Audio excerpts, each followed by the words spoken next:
Hello again, this is Real, and this will be part 2 of the tutorial series in From the Depths. And today we'll be covering engines. So we're just going to pop over to the Creative Designer. We're going to jump off this raft, go into build mode, pressing B. Set up a mirror, and we're just going to make this into a huge platform right now.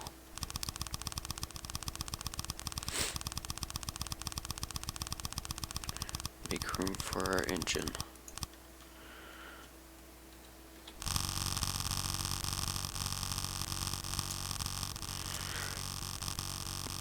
Oh, look at that.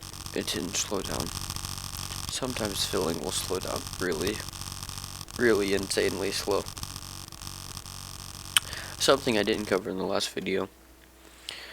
These wooden blocks look really ugly, you might notice. And they're doing weird indentations and stuff. And trying to turn that into a column even though it's not a column. You can undo this if you just press F10. And then it'll all change back. And it'll face the way you're placing. See, it'll be like a log on this side, but not on this side. Okay. Log on the front and back, not on all the other sides. So there you go. Now, if you're building an engine, first thing you want to do is go to the engine tab. And you want to look at this. Okay. It's a tree, in a way. Okay. You start with the engine block. And you only need one per engine. And then you build crankshafts. And then you build cylinders. And then you can either build exhaust or you can build carburetors with superchargers and engines and fuel tank. Okay, engine block first. You only need one, it doesn't really do anything on its own. Then crankshaft. Okay, now it's probably important to notice you can't put the crankshaft anywhere except in front. You can't face any other way except front. Forwards. Am I wrong? Oh, you can. You can put it on the sides. Okay, that's interesting. Ah, that's interesting. Something I've never paid attention to. You could try that. Well, anyways. So you place it facing forward. Okay. And you just want to make a straight line. You can't go in the opposite direction, or maybe you can. You can go in the opposite direction. Okay. I'm learning new things every day. Okay. After you make the crankshaft, you make cylinder. And I'm in mirror mode, obviously. So you're placing the cylinder. I recommend placing it on the second crankshaft. You could put it here, but then the other blocks will come out over here. So after you place the cylinder, you could place an exhaust, but if you look at what the exhaust does, provides extra fuel power capacity and fuel efficiency. When the other stuff we're about to place gives more power and gives more fuel efficiency. So we're just not going to place those. Well, you want to cover your cylinders on all sides except for the bottom, because you can't cover the bottom. You want to cover them with carburetors.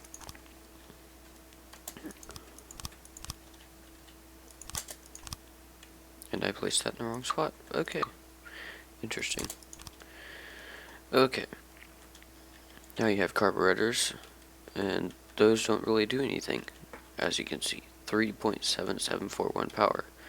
And that's not enough power to run this, move this raft. And the fuel use per power usage is it's not that bad, but it's insanely bad considering how good it can be. So now you place superchargers and fuel tanks. Okay.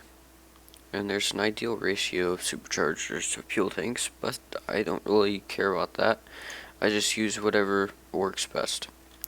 So if we were to put fuel superchargers on the sides here, like this, and then put fuel tanks on top. That has, oh, and also fuel tanks here, I guess. Now, part of the reason this works really badly is this has 4 superchargers and no fuel tanks. That's you want at least a fuel tank. You want probably 2 or 3 fuel tanks per each one. Okay. You see, it looks like it's really good fuel use per power usage, fuel efficiency. And it has gone up from 3 to 523, so it looks pretty good, right? But if we were to do the inverse of that design and put fuel tanks on the outside and up here, actually we could just put superchargers all over that side.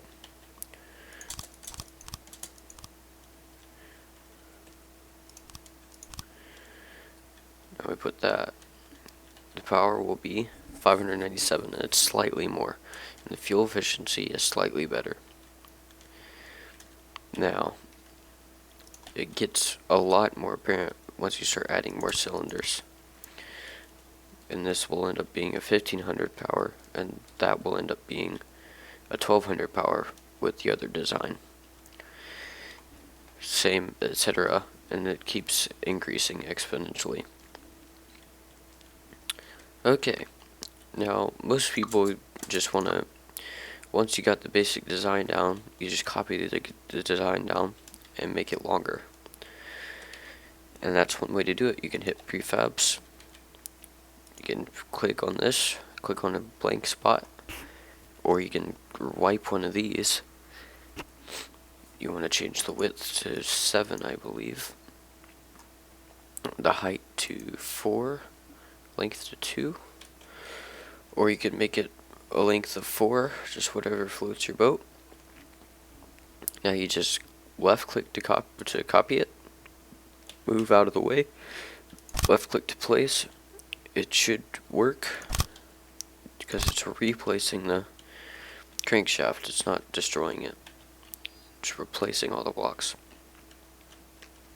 So now this thing's power has gone up to 3000, which is plenty to just run propellers on this size ship.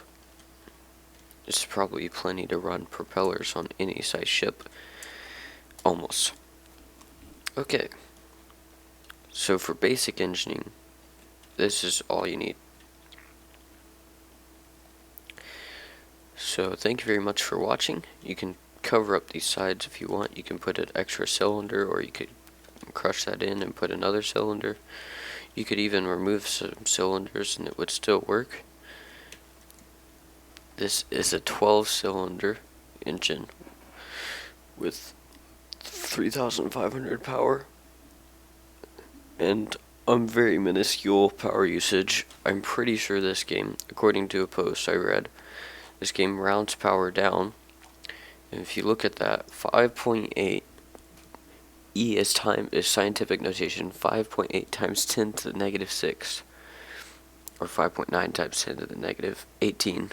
I mean, I'm just reading random numbers. Don't worry about me. Okay, 5.9 times 10 to the negative 18 is practically 0. It'd be 0.0000000, 17 zeros, and then 5. It'd be a pretty big number, pretty small number, pretty minuscule. And so close to 0, I'm pretty sure the game just rounds down to 0. Okay, so this is a great engine, great basic starter design. The next video will be advanced engines, and the only reason you need more power than this is for shields, lasers, and maybe resource gatherers if you're going to do that. So, there you go. Thanks for watching.